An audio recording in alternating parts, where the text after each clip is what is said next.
All right, Mike Draco, quick on the trigger tonight. He's first in, followed close behind by Chris Simmons. She made it. Scott Stefano, hey now. Hey guys, it's hump day, hump day, hump day. Getting ready to go live with another killer episode of the Motorcycle Cannonball Chronicles. I'm your engineer tonight, Chris from Cycle Source Magazine. Good to see everybody piling in. Put a little notice up there. Tell us where you're watching from so we can give you a shout out. Can I hear you now? Scott, I can always hear you, man. Good to have you here with us. Hey guys, you can do your part here by hitting the like and share button. Help us get this program out all over the two-wheeled world. Why do I always have a hard time saying that? Gonna be a great show. In just 3.5 minutes we're going live with this one. Plenty of time to grab a cold drink, kick back, relax, and get ready to take a ride with the Cannonball Chronicles. Stick around.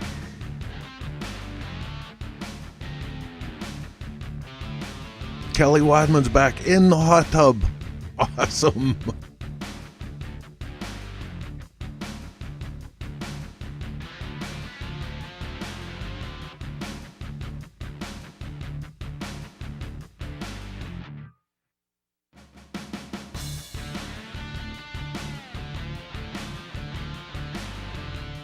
Alan Rector watching from Arkansas, Flybroad, Cody, Wyoming, Walter Benartsky, Hump Day in New Jersey, Pat Fitzgerald, Godfrey, Illinois, Mexico. Chico, what's up, man? Good to see you here. Mexico in the house. Hey, you know, that's great to see that stuff, man. That tells us that everyone through Choppertown Nation is tuning in to our programs here, and we love those guys for helping us get it out. Brigham, Michigan. Mohawk Mike Motorcycles, what's up? Keith Kronoff, good to see you guys. We're down to 2 minutes, man. 2 minutes and we're going live with this one. Arizona, Tom Banks, good to see you here, brother. Tom Banks from Pittsburgh. Derek Webster, Ontario, Canada. Melbourne, Australia. Kendall Maroney. Ben Lona. Brazil, far out, man. That's great. All right, just a minute and a half. And we're going live with Cannonball Chronicles. Don't move. You'll miss it.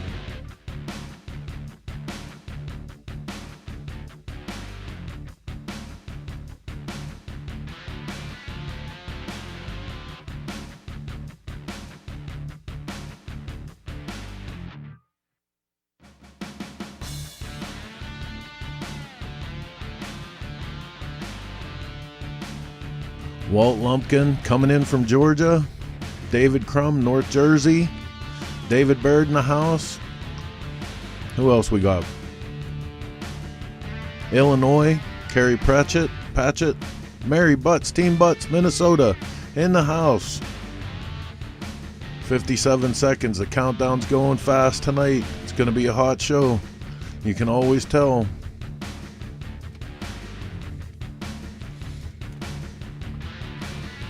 All right, Scott, you're right. It's wheels up time. With just 40 seconds left, I suppose it's time to get this one out of the shed and up on the road. And let's get ready to go live with the Motorcycle Cannonball Chronicles. Here we go.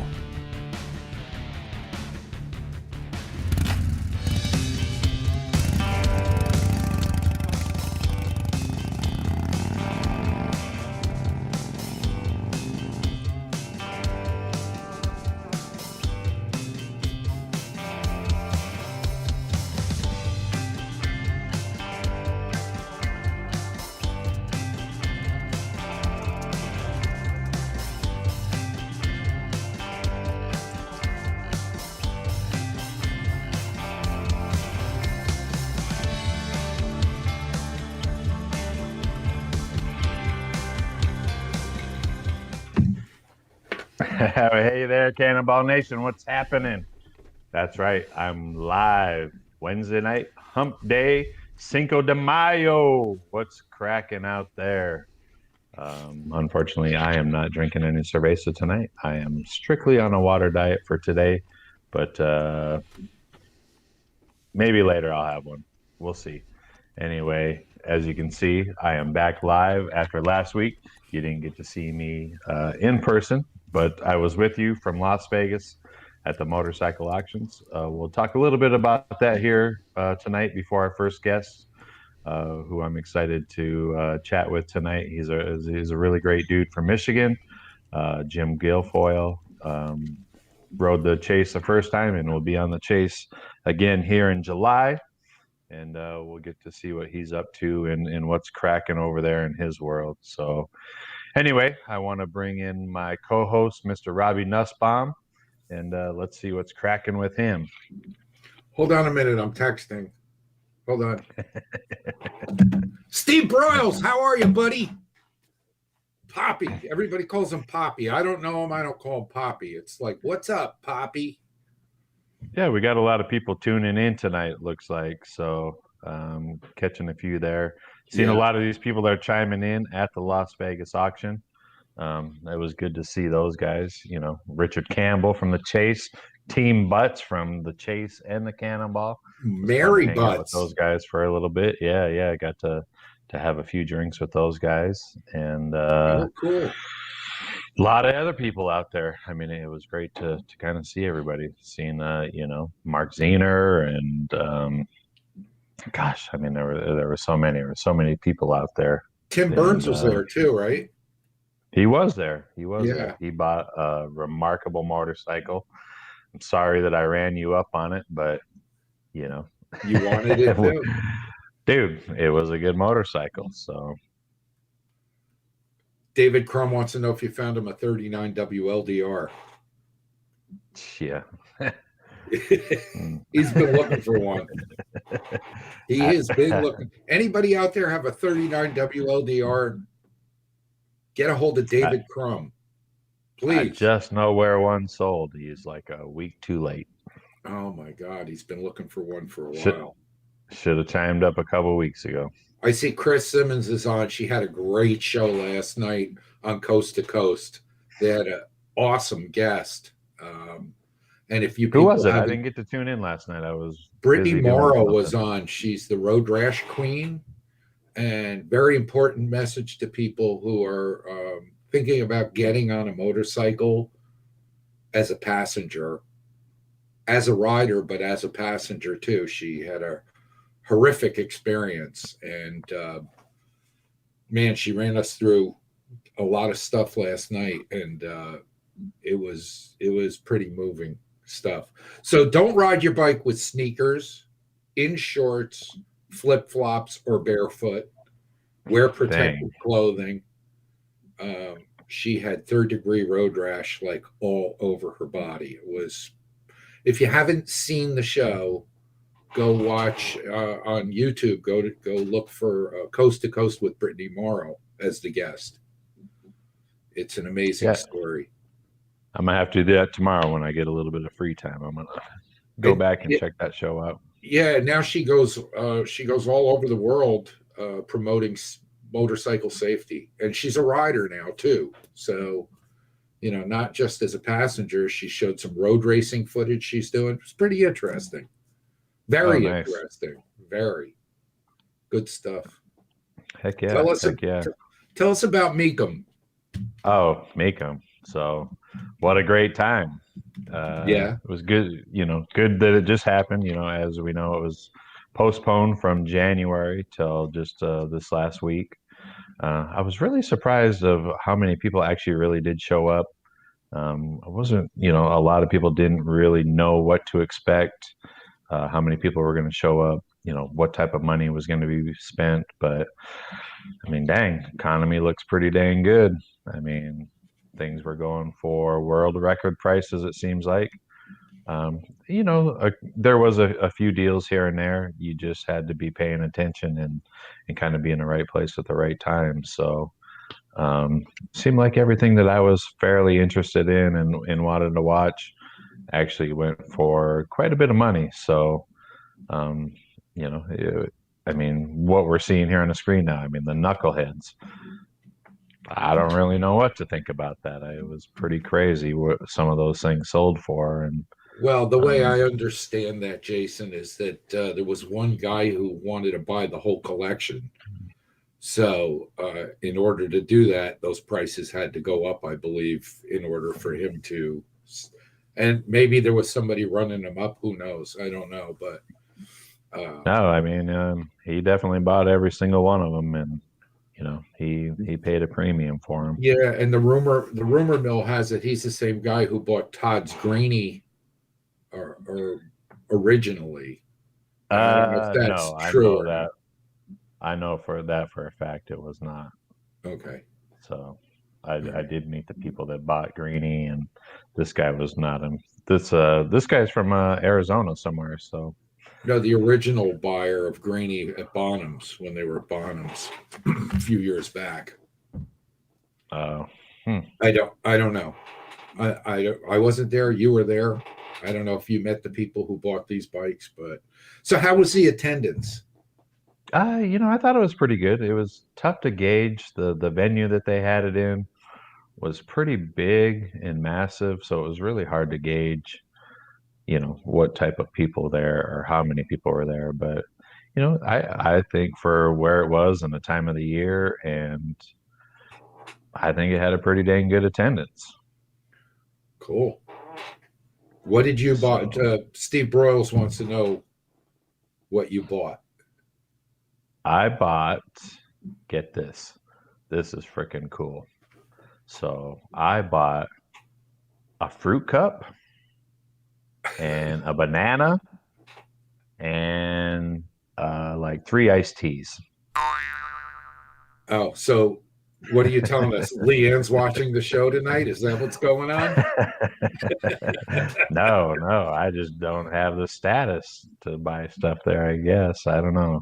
Like I said, everything that I was fairly interested in and kind of had my eye on just went for more money than I was willing to spend. So Now, Chris Simmons says she thinks it's going back to the South Point next year. Had you heard any rumors about that? I did. So I did hear that 100% they will be back at South Point on a regular schedule in January. Back in January again. Good. Mm-hmm. So Good. It's always a good time. If nobody's ever been there, or people watching who haven't been there, it's a great time. There are great people there. It's a good place to network. Number one, a lot of deals are made in the back room too. Believe it or not, it's like, well, if you were looking for this, I got one over here, or get a hold of me after the auction, that kind of thing. So, right. It really is a spectacle to behold, for sure. No, the way I treat it as a history lesson. I mean, where else can you see 1,500 to 1,800 motorcycles in one room and probably see some stuff that you'll never see again in your lifetime? There were some models there that I've never heard of before in my life. They were wicked cool, and I was glad that I got to see them in person, touch them, inspect them, and go over them, and it's the way I kind of treat it sometimes. I mean, who cares if you're buying or selling there? Just getting to see some of this stuff, and like I said, actually touching it, that's a lot to be desired for me. I mean, some of the stuff museums don't even have. It's cool. Yeah, that's a very good, very fair point, actually. Right. At this point in the show, we seem to have a lot of people watching now. So I want to remind everybody, Jason's favorite thing to tell people to do when they're watching this show is to do what? To mash that share and like button. And that helps us grow an audience here. So you'll be helping us by doing that. And send us your comments. I'm not sure we can get to them all. It's hard to kind of read them off to the side and do the show, but we'll do our best to get your comments vocalized here on the show. But help us get some more people in, ask us the questions, support our sponsors who are up on the top right-hand side of your screen. And that's about all. I'll look over some of these comments here real quick before we run into. I see Walter is here with us tonight. Anybody go to the new Hot Shoe Hall of Fame? 900 people and racers showed up. Walter, Where's I that don't at, know Walt? anything about it. Where is it, Walt? Yeah, give us some information on that. And I see Podge is here. Hey, Podge from Prince Edward Island. Always good to see you, buddy. And hopefully we get to see you this year. Yeah, hopefully he'll break out of Canada. Question for the pros. Is it difficult to sell? Oh, I just missed that. Hot Shoe Hall of Fame. There we go.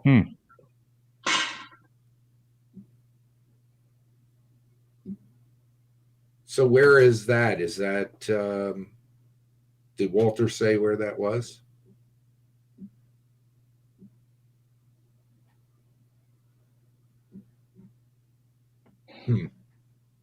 Interesting. I have to check that out. Right. Oh, there it is. Las Vegas. Las Vegas. May 1st at Fremont Street. Huh. Crazy. I never even heard of it. That's, yeah, that they need to promote that a little bit better. Well, we just did, didn't we? So Right. maybe next year they'll have it while we're out there for the January auction, right? Heck yeah. Roger Green, Jason, where's my stickers? I won on Mike Cable's interview. Thank you. Thank you for reminding me. I'm putting that in my phone right now. I saw Roger at Ole. That was fun. He came in with that long hair and the long beard, and then he went and got a haircut and was more recognizable. Right. He got his I seen flat that. top back. So it was good to see him. Chris also wants to know where her stickers are. I'm putting it in there.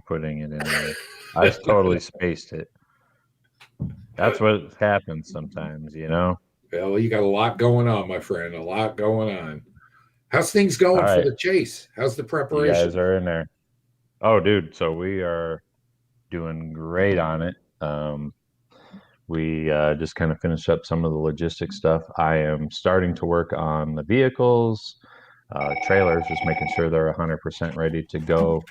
And then I will start getting them across the country and staged in Cape Girardeau for our start on July 5th. So we'll be sending an update email here in the next week to riders on some updated scheduling and some stuff like that. Some reminders that you need to get your videos in for your 5 extra credit points. That's pretty important, and that'll play pretty big into your end of scoring. So reminder to the chase riders, once again, you need to send us a video if you want the 5 extra points. There you go. So with that, is there anything else you want to bring up there?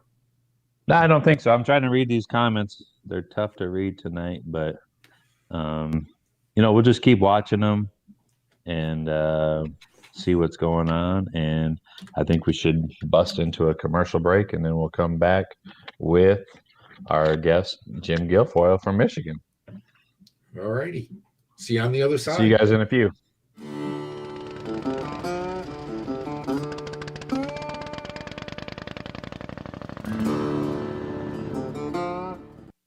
We're ready to race. What's your strategy?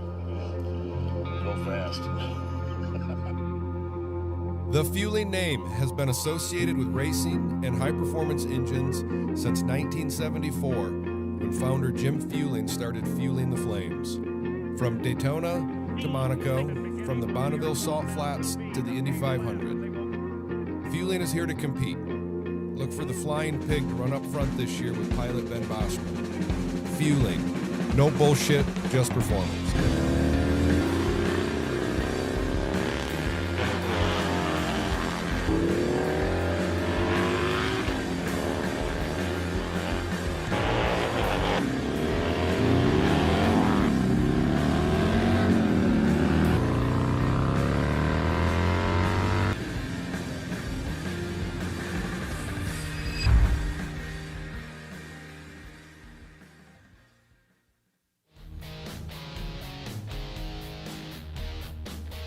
Hi, I'm Tom. I'm with Banks Brothers Motorcycles. One of the things I want to show you today is our new improved engine puller. The changes to this machine has been in the arms and in the hands. We put hind joints in the hand to allow rotation of the engine, which makes it easier to get it in and out of the frame. With the angle change, we have equal clamping pressure on them. And over here we have what's called the posi lock, which allows this to be locked in place and the engine can't swing from side to side. And we're going to show you just how easy it is to pull the motor out of the bike right now. George is actually going to come in, make contact with the cylinders, tighten it down, he's going to pull it out of there. You lift it up, rotate it, and bring the assembly out of the frame. You see the motor starting to move, and it centers itself. This allows no side play once the motor's in place, and it keeps it safe, it can't fall out. Visit BanksBrothersMotorcycles.com to order your Banks lift.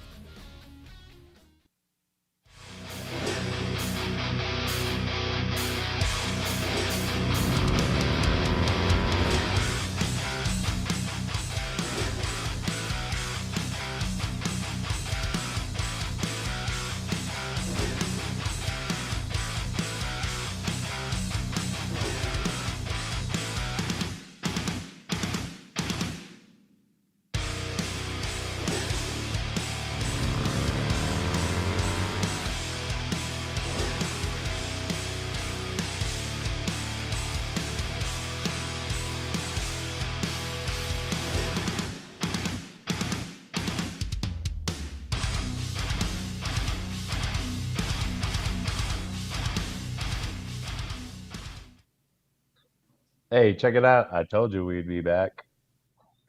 Hey, Jason, those two cats are knocking it out of the box. Jason Holman and his co-host there. I watched Torque last week, and for the first time out, man, can I get an amen? Can I get an amen? Those Yeah, guys. just sit down and watch that show too. You know, I didn't get to check it out last week because I was in Vegas, and They did a great job. you know, I just finally got unpacked and settled in and caught up on the works for being gone for a week. So I'm going to catch up on some of these great shows that are being offered on this network. Yeah, Source Media is knocking it out of the ballpark here with these shows. They are going to be back, I think, tomorrow night, every Thursday night at 9 p.m. Eastern on through the Source Media networks and Chopper Town. Thanks to Chopper Town for your participation and support here. Chris Callan, do you know who tomorrow night's guest is? Well, just as a matter of fact, I do, Rob. We have the very energetic young man, Mr. Roland Sands, is coming on, and he's going to take us all through the King of the Baggers race. And if you guys missed that, there was a hell of a race going on. A lot of competition in this last race, and Roland's going to break it down for us. It doesn't seem like, so many people coming into that were like, big fans of Indian. Indian's going to clean up. They're going after Harley again. What was neck and neck. It was a really good race. The top positions were back and forth between Harley and Indian, and it's going to be exciting to hear it from a racer's perspective. Last week's guest was one of the bagger racers, right? Yeah, actually two from Saddleman, Team Saddleman from the Bagger Racing League, and it was Corey West and Patricia Fernandez, I want to say her last name was, but she was amazing. Yeah, and Corey was showing they were laying those baggers down pretty low, man. It was pretty cool stuff. So if you guys haven't seen it, it's Torque. Go to YouTube, right, Chris? Yeah, that's the same thing. They can go through CycleSource, Facebook or YouTube and pick it up, or Torque, Facebook and YouTube. Yeah, so I recommend it highly. These guys young guys doing a really good job. Not an old man like me here. And Jason, soon to be an old man like me. I feel like one after this last week. Boy, I'm tired. So, what do you say? Let's get on with it, right? Yeah. Let's meet our rider. I'm ready to hear Jim's story. He's a great dude, and Jim is a great dude. I think we'll have a lot of fun with him tonight, and get to know something about him that we probably all don't know. So, with that, let's meet the rider.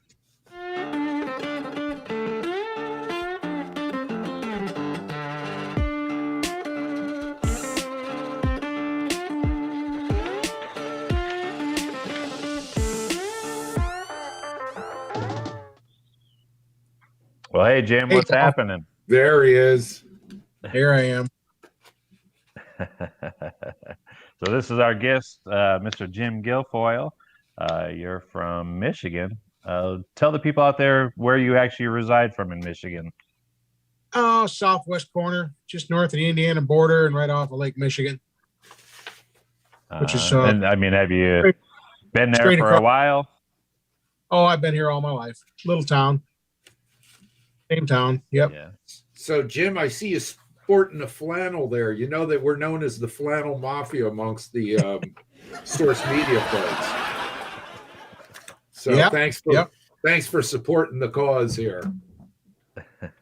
Well, and only me and Matt Miller were bookends. Yeah, so. That's true. You and Matt Miller are bookends. Matt's watching tonight, so yeah.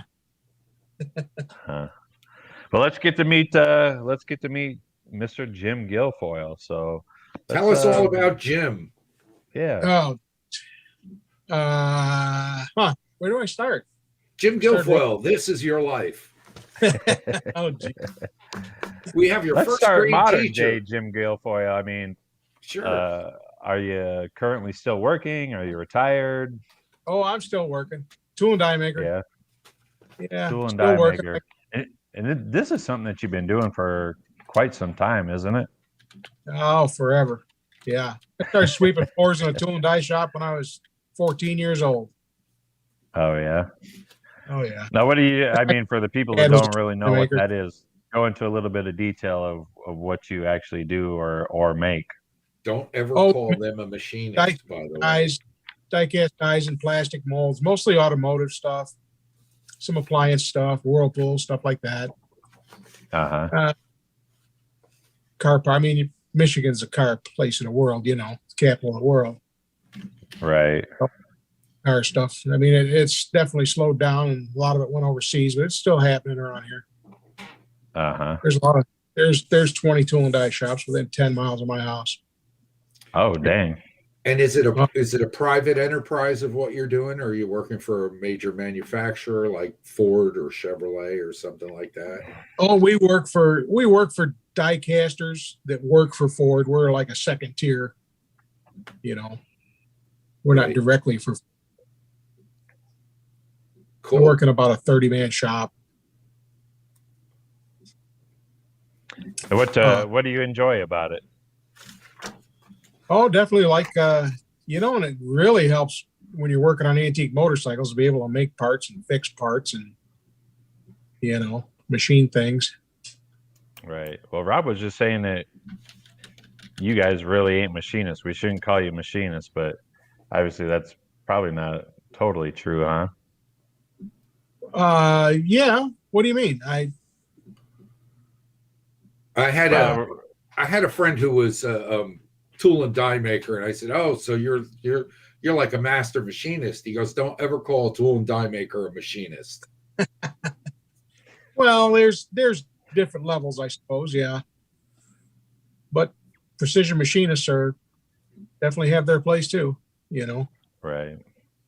Yeah. How much has it changed over the years? I mean, are you now working with, you know, 1800 access CNC machines, or are you still doing a lot of this stuff by hand?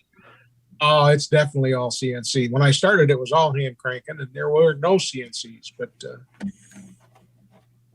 right, yeah, it's all 99% of it's CNCs now.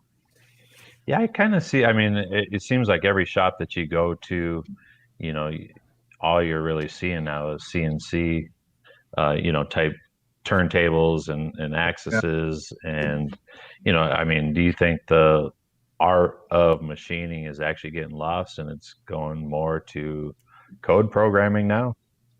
Oh yeah, there's definitely some of the art's been taken out of it. There's no doubt about that. Mm-hmm. The way things are made. I think so too. I mean, I really see it that way, that, you know, it becomes more of a computer game now, I think, than anything. It's, you know, like I said, pushing buttons instead of doing mathematics and all that kind of stuff. That's true, but some of it's you got to think about it. You got to really plan out the whole job before you start cutting anything. Whereas if you're cutting it by hand, you're kind of cutting along and thinking while you're going. But if you're doing it in a computer, you got to have the whole thing planned out before you ever push a button. Yeah, true. I guess that makes a good point. So, I mean, I don't really know what I'm talking about because I don't know how to run either one of them. So, you know, I've always wanted to, you know, really apprentice under somebody to learn some of that stuff. You know, I know Come on enough around. just to be dangerous or enough to get hurt. So, Come on around. We could use some apprentices. I'd love to. So, Well, all right. someone still has to make the first one, right? Code or not, somebody has to make it. How much of that is still done with the wheels and the mics and stuff like that, as opposed to, you know, or is it just an engineer spits it out and then writes some code for it? Well, a lot of things are just done as a 3D model in the computer before you ever cut it into steel, you know. Right. And if, you know, there used to be prototyping, there used to be wood models even, preliminary part or whatever. Now it's, you know, 3D printed, and it's something you can hold in your hand before you ever make a chip even sometimes, you know. So when Right. you're doing stuff for yourself, right? How much of it, like, you're probably doing it the old school way, no? When you're making your own stuff? Oh yeah. Yeah. Well, no, some of it you do in a CNC, of course, but yeah, a lot of times when you're repairing a part for something or welding it and boring it back out or whatever, you know, yeah, you're doing it the old fashioned way. Have you made any parts for your own use? Oh, sure. Okay, Like- and so that's what I'm asking. Yeah. So at Yeah. home, do you have a mill and a lathe? And I don't you- have a mill and lathe at home. I can use that stuff at the shop all the time, and right, you know, for the most part. right, Yeah. and then you Lots hand crank, work. right? Or do you? Oh, yeah. Or do you? Okay, cool. A little bit of Cool. both. So Jim, let's get into the bikes a little bit. How did you get started in motorcycling? Well, I started riding mini bikes when I was a little kid. Mowed a lot of lawns to buy my first mini bike, you know. And, Just like and that everybody else was what And- kind of mini bike was it? Oh, just a little Briggs and Stratton, Sears and Roebuck type of thing, you know, Nice. back in the 70s. There was actually a company in town here that made little mini bikes. We'd go down, dive in their dumpster after hours and see what we could scrounge. Did you ever have a motor on a bicycle?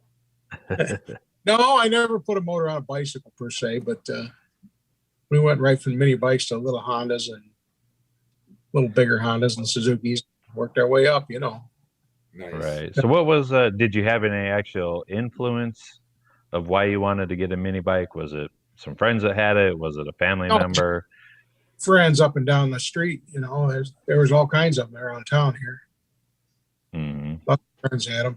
My dad didn't ride. He did in the 30s, I guess, a little bit, but not much. He wasn't really a gearhead. But Right.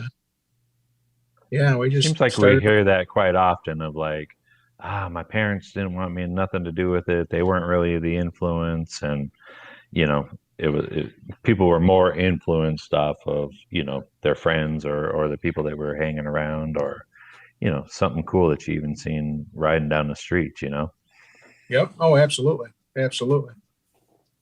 Yep. So There's yeah, that picture. That's a great shot right there. You and And we Andrea, got right? Yeah. Yeah. so you kind of migrated from mini bikes, and it seems like from just reading your profile that you really just stuck with it. I mean, you moved up from there to different things. There's never been a day when I didn't have a motorcycle since I was 10 years old. That's awesome. That's So what was awesome. your first motorcycle? My first street real bike, big boy motorcycle? oh, Honda, you know, a 450 Honda. And when I turned 16 and when I turned 18, I went and bought a new Super Glide. Ooh, Year later, ooh. traded When was in for that? an What year? 1977 was the Super Glide. Oh, no kidding. 77, That's a early cool bike. Yeah, Yeah. I love those super glides. Yeah. And you know, they're really getting popular right now. Just kind of surprising. They were just really, nobody really cared about them, and you could pick them up for $1,500, $2,000, and now it's like it's the new cool thing. Some of these '70s bikes, from the Super Glide and the FLHs, which is kind of neat to see them come back around and actually getting some notoriety with them. Oh, I agree. So nothing cooler than that. Yeah, what was the bike they came out with in '77 with the drag bars? I forget the name of it. They had the Super Glide. It was kind of based on that, but it had the Fat Bob tanks and the lowrider. Lowrider, right? Yeah. Lowrider. That was the first year of that. So why'd you get the Super Glide instead of lowrider? Because everybody was buying a lowrider then. Yeah, because it was left over sitting on the dealer's floor showroom. There you That's all you could do back in the day was, get whatever the dealer had. There was no, unless you went and waited 2 or 3 years. Oh, this was leftover sitting on the floor. They weren't exactly selling like hotcakes. Late '70s shovelheads weren't, they weren't exactly selling like hotcakes. Right. So, I mean, back in the day, in the '70s, you buy this motorcycle. Were you into customizing it at all, or were you trying to stay mostly stock? No, not really. I actually got rid of that Super Glide a year later and bought an FLH. Oh, there you go. I've been an electric glide guy ever since. I've always had an electric glide. I love those things too. But yeah. Yeah, but what is that over your left shoulder in the corner there? The orange bike. Oh, that's a little bobber I just picked up. 45 bobber. Nice. Cool. Yeah. 47, 45 bobber. Looks like you got a lot going on there, Jim. Yeah. Got a little pan head down there behind me. 57. Oh, cool. What year is that thing? 57. Oh, nice. Yeah. You protecting those tank badges with your life? Yeah, matter of fact. I hope you have some backups. They're getting hard to find. Yeah. Hey, so being a FLH Shovelhead guy, what do you think of the new Icon series from Harley Davidson? That's pretty cool. I like it. Yes, very much so. I do too. I think it's one of the best things that Harley's come out with. I'm anxious to see one in person. I guess they're already on the showroom floor and selling. I didn't know that they were really coming out that quick. And they're pretty popular. I don't know how many of them they're going to make, but I think they'll go fast. Yeah, I heard they were only making like 1,700, 1,400 or 1,700, something like that. We actually brought this up on the very last show. We were talking about it with Jeff Milburn, and he just texted me yesterday and said, "Dude, I ended up buying one of those things in a crate." So, Jeff got one, huh? Yeah. So he sent me a picture and said that. So Jason, it's 1,500. That's what we're being told. Just really inspired him, after we talked about it, and he went out and bought one. So. Yeah, nice. We're being told that every dealer got one, or almost every dealer got one, and many were sold before they even hit the floor. Right. I did hear that a lot of places kind of got into a bidding war with them. They were selling them way above retail. Well, that's bad, and it's also good for the hobby, since a lot of people were talking about losing a lot of people out of this hobby. So that was a big thing. Shades of the late '90s, Marge says. So, right. Hopefully that'll boost some more support for the hobby here. Right. So, well, let's talk to Jim a little bit more about getting into the antique motorcycle world. Obviously when you were getting into the Shovelheads, they were new bikes at the time. About what timeline, did you actually really get into looking at old bikes? Well, I had some friends, guys I rode with, that had knuckleheads and panheads and whatnot, just as their everyday bikes, back then, early 80s. Mm-hmm. And I actually picked this bike up as a basket case chopper. There might be a picture of it in there. I think we did have a picture of it. There Yeah, it right is. there. That's at 38. Wow, That's what it started at. you really put that frame in shape, huh? I think, no, that frame probably went. Yeah, but so I just started collecting original 38 parts, and it's about 95% original How long 38. did that? How long You know, did that take? When did you pick that up? I picked that up in the early 80s, mid 80s, probably. I don't know, something like that, 85 maybe. Just started collecting parts at swap meets, and I'm buying and selling other bikes and parts and junk, you know, and swapping and trading. And how long do you think it took you to actually put all the parts together for it? Well, I didn't get real serious at it until probably about 10 years ago, and it took me a couple of years to get it all together and actually hit it pretty hard and come together, you know. What was Right. what was your motivating force behind stepping up your efforts here? Oh, I had a 45 that I was riding pretty regular, and just figured if I'm going to ride an old bike, which I really started liking that 45 a lot, just because it was so light and nimble, and I figured I might as well get this knucklehead done and ride the hell out of it. That was my plan. Right. That's a big night and day difference between a 45 and a knucklehead. I'm a 45 fan, so I mean, I like riding those things, but I like riding a knucklehead too. You know, there ain't nothing cooler. I mean, you know, behind a early Harley, I think the knucklehead's probably one of the coolest bikes out there. You know, as far as styling and all that kind of stuff. Can't argue with that. A lot of people Right. name their bikes. Do you have a name for this bike? I do. That bike is named Midge after my mother. That was her nickname. There's a couple comments here about Midge. Midge keeps you in line then, right? Like your mom Yeah, did. Absolutely. Heck yeah. So that's you know, obviously after you finished it, put it together. What did you start doing with it then? I mean, it looks like you were doing some AMCA shows and then actually riding on some road runs and stuff like that. Right. Yeah. We started with a couple of shows, a couple of local shows. It was in Mama Tried show in Milwaukee. I remember that. Yeah, I remember seeing you there that year. Yeah. I think 17 or 16 or something. Mm-hmm. And yeah, it'd be that nice. was when I can't I wait first till that show comes back. I love that show. that was about the time I got it really together and running and got the bugs worked out of it. And yeah.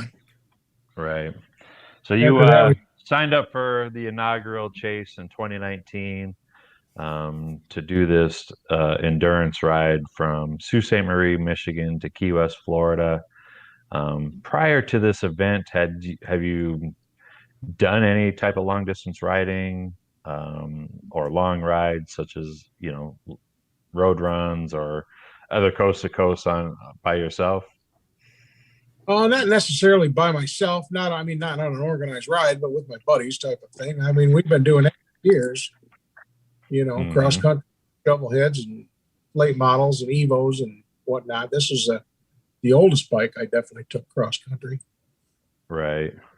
But we did some road runs. I did some road runs on the 45. Took the 45 to Sturgis one year. Oh, nice. You actually rode it from Michigan to Sturgis? Oh, we trailered it out there and then rode around the Black Hills. Right. That year. Huh. Sturgis Mike- traffic with a bunch of pain in the ass. Mike Draco has a question for you. He wants to know, since you bought that in the 80s, what did you pay for the basket case in the 80s? Oh, I'm pretty sure it was $300. That's great. Yeah. I think the only thing I really used off of that is probably the cases. Wow. Yeah. That was a good investment there. No doubt.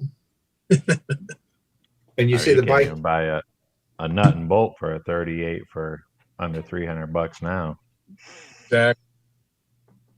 Yep. and how original did you say this bike is now? 90%, Wow. I'd say. Yeah. I mean, I've got a few Nice. things on it intentionally. It's got a 12-volt cycle electric generator, and it's got a belt drive and a BDL belt drive and a competitor clutch in it. Let's go through. That's the stuff that makes those things bulletproof. Let's go through some of the pictures. You can tell us about what's going on here, because they keep popping up, and there's probably some interesting stories behind some of this stuff. So let's roll through some of the photos.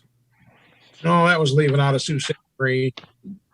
First day in the rain there. We left in the rain and rode all day in the damn rain, pretty much. Yeah, but you should be used to that from being from Michigan. That's your guys' weather, isn't it? Yep. Now, if I remember right, you and Roger Green actually rode to the starting line, didn't you? The Wolverine. We did. And Mike Cable also. Oh, yeah, that's right. Yeah, we rode up there.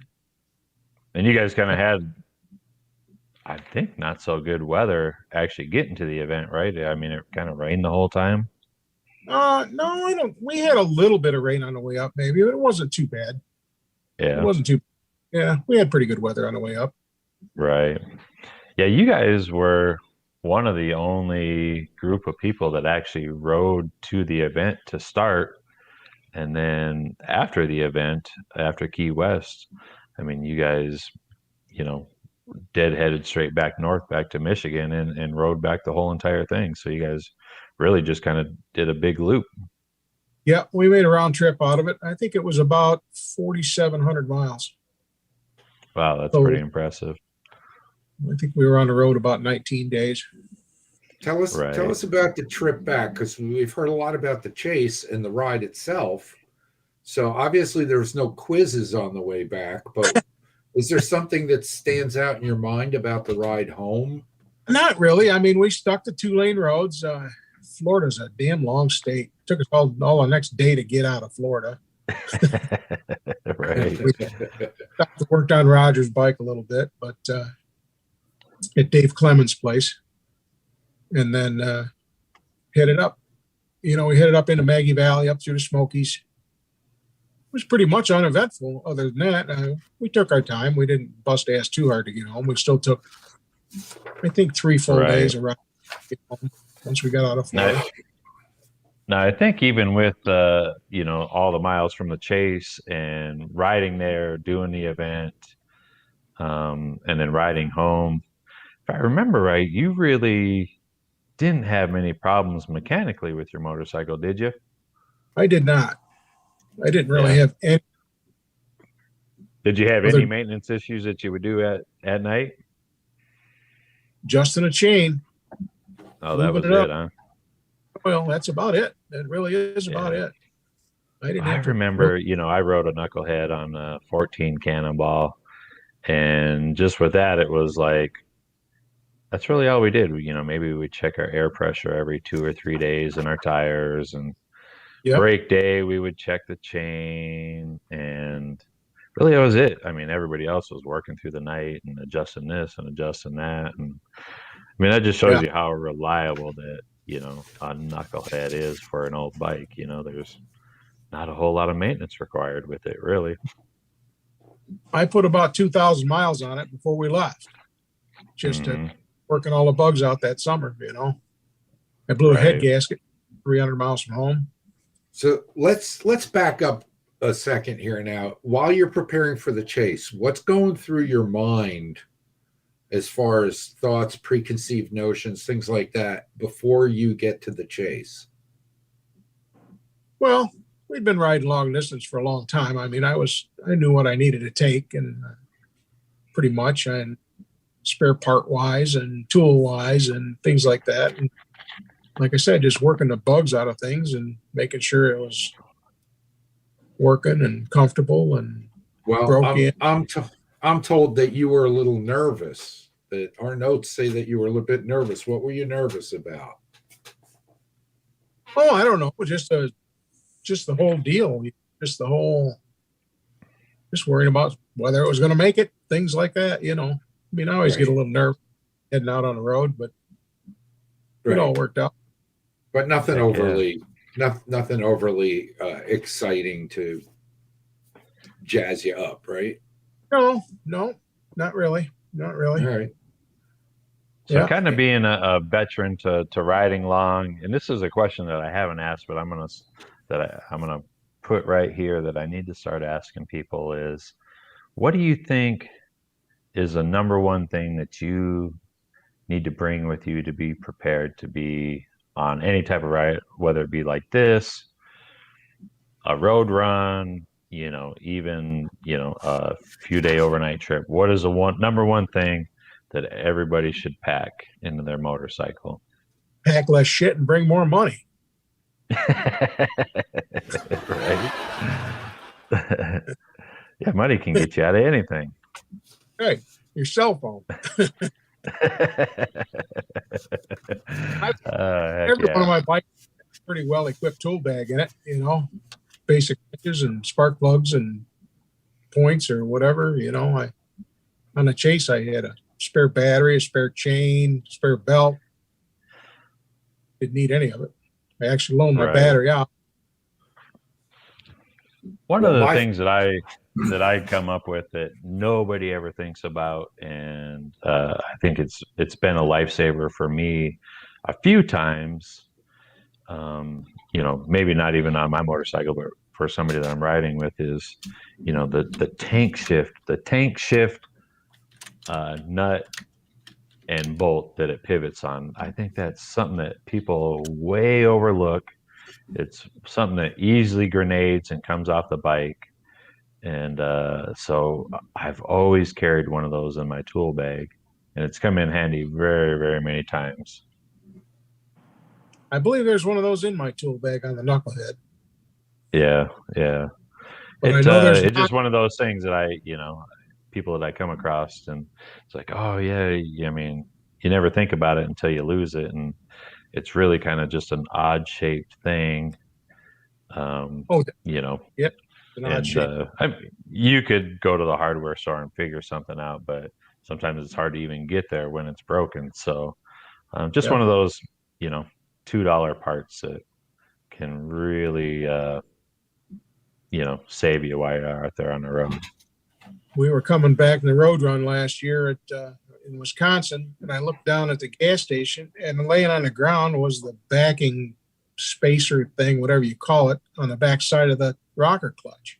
The nut had come off, and that big washer was laying on the ground at the gas station. Oh, no kidding. Yeah. So that's an odd nut. You ain't going to find that at the hardware store. No, you're not. No, that's a really tough one.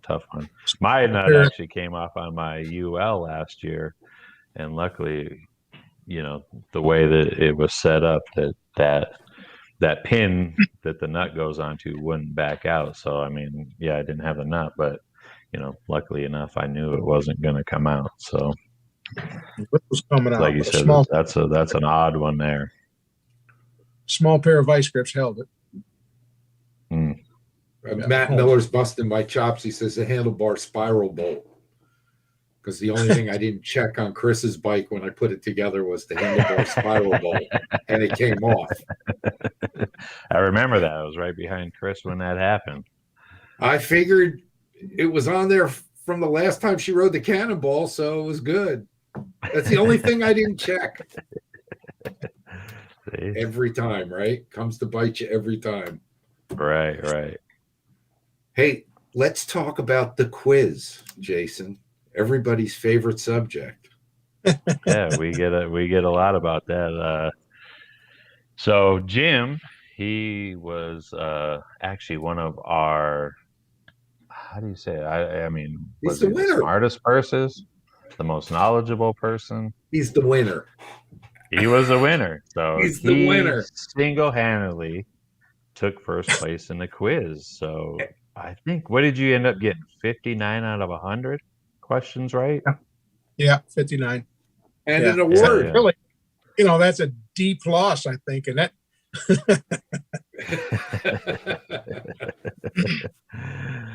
It was one of those things that, nobody ended up getting a perfect score for the day. I mean, it's not something that we tried. It was just kind of the way that it worked out. I mean, but yeah, so Jim, he did very, very well on the daily quizzes. Came up ahead of, I think you were actually a couple points ahead of the person below you, and ended up taking the most knowledgeable person in the ride. So, and with that, you got a cash prize from Retrocycle. Absolutely. That made the trip home a little nicer. Yeah, there's the money you needed for the ride down, right? Yeah. The extra So cash.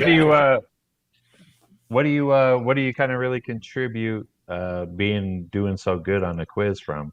I mean, are you somewhat of a knowledgeable person? Do you follow motorcycle history? Nah, just what I've picked up over the years. I'm not, I mean, I've got all the usual books and that I breeze through once in a while, but I don't sit down and study for it or nothing. I just pick it up, I guess. Right. We've always traveled since I was a kid. We've always traveled, and we've always, my mom always made us stop and read the historical markers and whatnot. And I always kind of pay attention to those kind of things when we go by them. I started out pretty good because I'm from Michigan, and we ride to Mackinac twice a year probably. I've been over the Mackinac Bridge 100 times. I've been across a steamship, across the lake a dozen times over the years probably. Mm-hmm. Those questions were a breeze, Right. So heck yeah. So how about as far as like the geography type stuff that we did? I mean, obviously it seems like you said, you kind of pay attention, even from just being a young kid, just paying attention to the scenery and all that kind of stuff.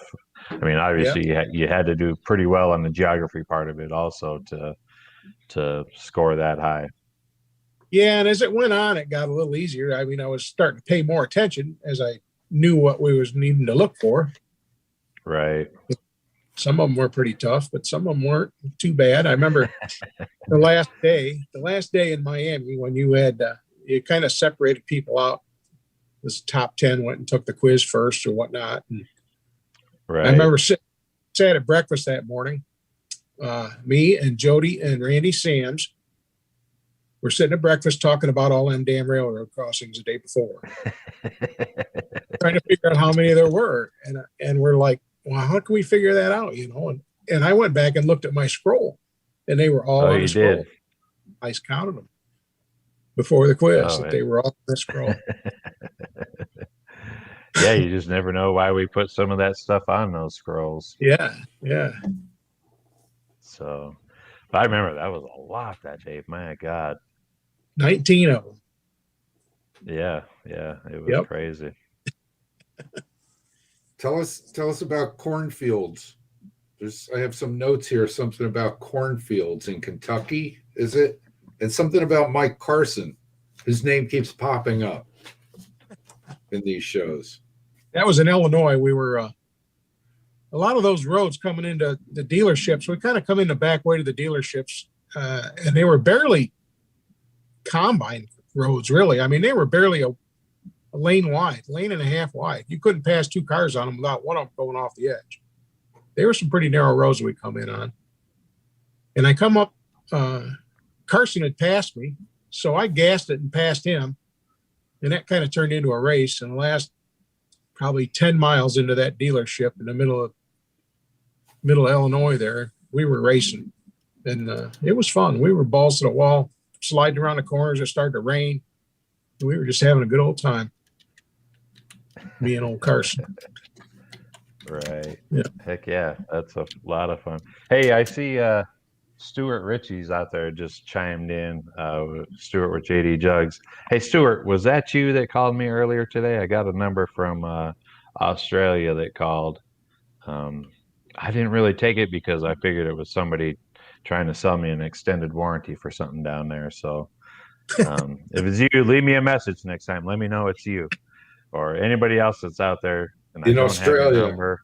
If I don't have your number, leave me a message or a text because sometimes I get so many of these damn extended warranty calls, I just Yeah. quit answering my phone sometimes. Well, when you answer the phone with Stuart, just say, "Good eye, knockers." So I was wondering if that was him. I was like, I'm going to try to call this number back. But then I was like, I'm not going to get sucked into this trap either of, them trying to sell me something. How is your car warranty? Oh, let's not talk about that right now. I could go on for hours. Okay, never mind. So anyway, let's talk about pulling into Key West. Yeah. Emotions, thoughts. Jim? I had never been to Key West. I'd never been south of Daytona, really, or Disney World, probably. But yeah, there we are, pulling onto the Mallory or whatever they call that. There was that Mallory Square, I guess. Yeah, Mallory Square. Yeah. Yeah. So I'd never been there. It was cool going over the bridges, riding into, just the blue water. It was a beautiful ride. It was a beautiful day. It was hotter than hell. But oh yeah, it was. It was fun. Like I said, I'd never been there. I was kind of glad it was over, but I was also, kind of sad it was coming to an end too. I mean, yeah, really, that's the emotion that you get. It's like, dang it, man, I got to go back to the real world now. Yeah. And that sucks. Why can't I just ride these old motorcycles all day, every day, Exactly. Did you have any withdrawal? Oh, no, not really, because not till we got back home anyways. Right. That's what I meant. After you got back home and got back to work. Oh yeah. Always Were you looking thinking about the next one? No, absolutely. Always. Yeah, I think a lot of people were. They were pretty excited to hear the announcement that we were actually going to bring the event back and do it again. I mean, as you hear people say, it's a great event. Sometimes it's not just about the event; it's about the people that you meet and the lifelong friendships that you garner out of it. How about, is there somebody, Jim, that you met that was on the chase that you probably wouldn't have met otherwise, and kind of garnered a relationship from that? Your brother from another mother? Who are you referring to? Matt Miller. Oh yeah, well, probably not. Guys, you see these guys, it's my brother from another mother. Yeah, more flannel. Yeah, he's a great guy, no doubt about that. Right.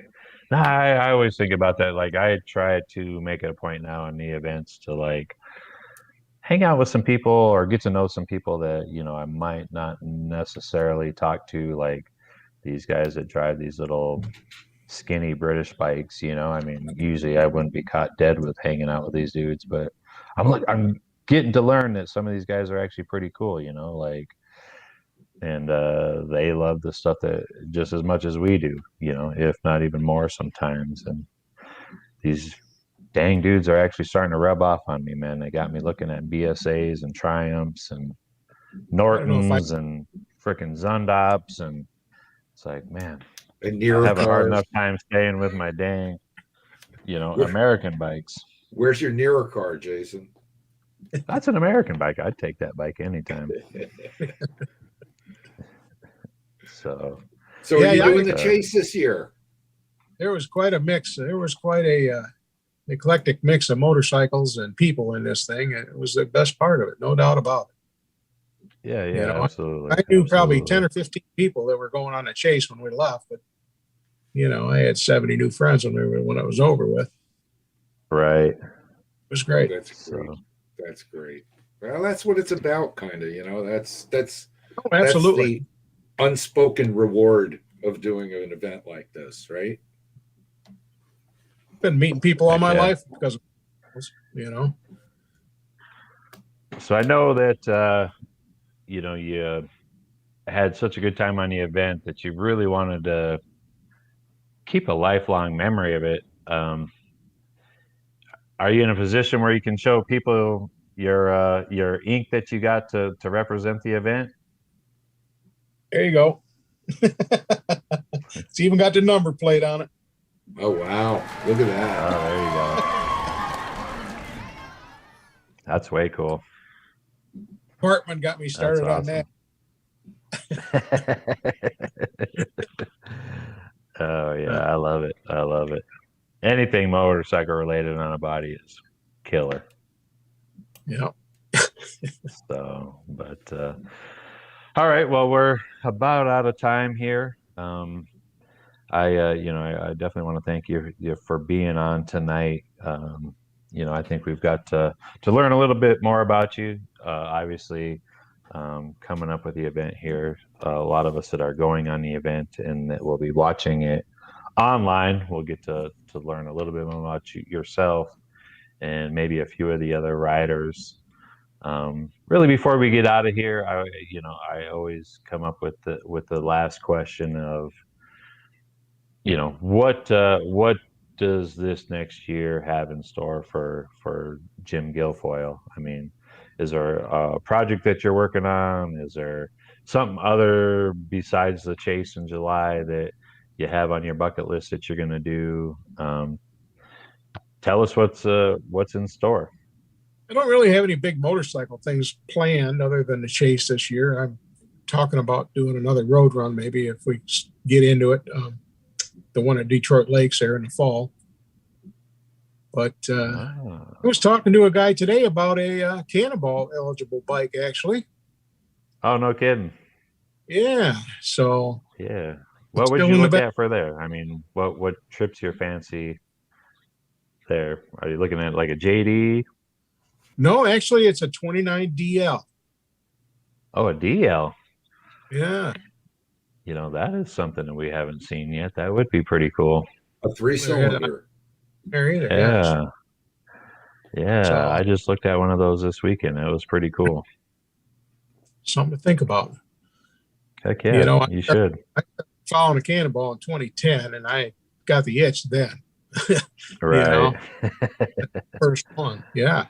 Yeah. And I always thought it was kind of out of my reach. I just didn't know anything about bikes that old at all. Mm-hmm. But when that chase popped up, I was ready. There you go. Right. But Cannonball's still in the back of my mind. I went to a couple Cannonball stops over the years, and you never know. Yeah. No, we'd love to have you. We'd love to have you on an event. And I think a DL would be pretty cool to see. Just see if it could withstand the Cannonball. I've never seen one really run before. I've seen one started one time, and that's all I've ever seen. Did you know that's for me too? Yeah, I agree. Have a spare engine, a spare generator, and a spare transmission. That's all I'm gonna say about that. That's pretty much the whole thing. Dang. Yeah.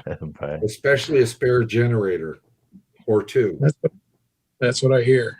Yeah, it's got that vertical generator. Yeah. Refer to the bike as a 3-cylinder because it stands up in front of the front cylinder. So right. Heck yeah. But that would be a cool bike. No, I know a generator guy can fix me up. So not those. Hey, one last thing before we go, because I didn't get to bring this up while we were talking about it. But one last question from Jim. Is there pressure on you to do as well on the test? Do you think people are gunning for you to take that title of the Chase Smartest Man? Well, I'll give it a best shot. But now that Wathke's an entrant, I don't know. He smoked me by about. Are you doing anything? He just wasn't out there trying to prepare ahead of time, like, I got to go look at some more of these books, and I'm going to learn about where we're going. And well, I picked up I've been to the Ozarks and ridden around there a few times and down south there quite a bit, actually. And I did pick up one of them Ozark ride maps the other day and look at it. And I picked up a copy of Chris Simmons' book here recently, and so I figured I'd bone up on that a little bit. And did you Google Secrets of the Ozarks? I did not. Well, I did maybe not. you want to do that. I will. You I know will what do happens when you Google Secrets of the Ozarks? that. No. I don't know if I- Netflix series, The Ozarks, comes up, and there's all kinds of killing and shooting and Great Oh, show. yeah. all that kind of. Yeah, it Yeah. is a great show. So, but Bob Ozark. music in the background. crazy. All right. Anyway, we got to get out of here. We are out of time for this week, but I want to thank Jim again for coming onto the show. We'll definitely have to have you back on to see if you regained your title of the Chase's Smartest Man. And so thanks again. Robbie, what do you got to get us out of here? Well, Roger Green wants to know how many riders we have for 21. Yeah, I'll get back to you next week on that. Okay, and then earlier, I think it's like, what are we, like 81 riders, 82 riders, 3, somewhere right around there. I haven't counted them for a while, so.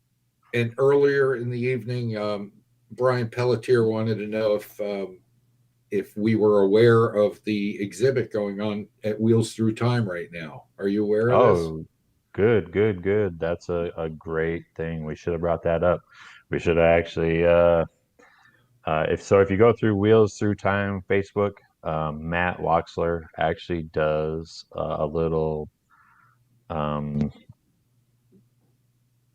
He's got a big exhibit going on right now. Yeah. Right? So they got an exhibit of the Cannonball. So they've actually got, I think, a half a dozen to a dozen Cannonball bikes there that are on display that competed over the years.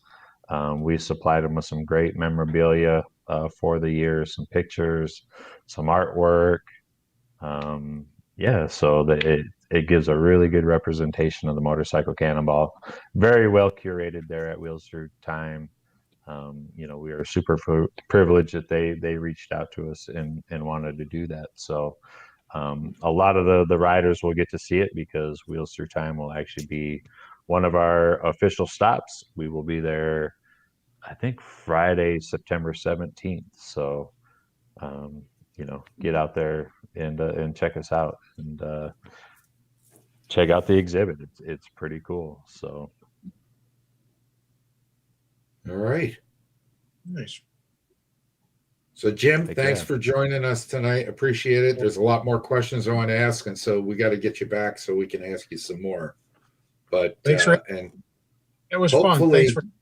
Hopefully, we get you on the Cannonball too. That'd be great. Yeah, that would be awesome. Very cool. Very cool. Awesome. So. All right, Robbie, what do you got? What do you think you want to wrap up the show tonight for us? Well, last night I said I haven't met Steve Broyles in person, and we've been having a little bit of conversation back and forth. And I always say, "Where's Poppy?" But I get that from an old movie called "Where's Papa," where Ruth Gordon always used to say, "Where's Papa?" So if I ask, "Where's Poppy?"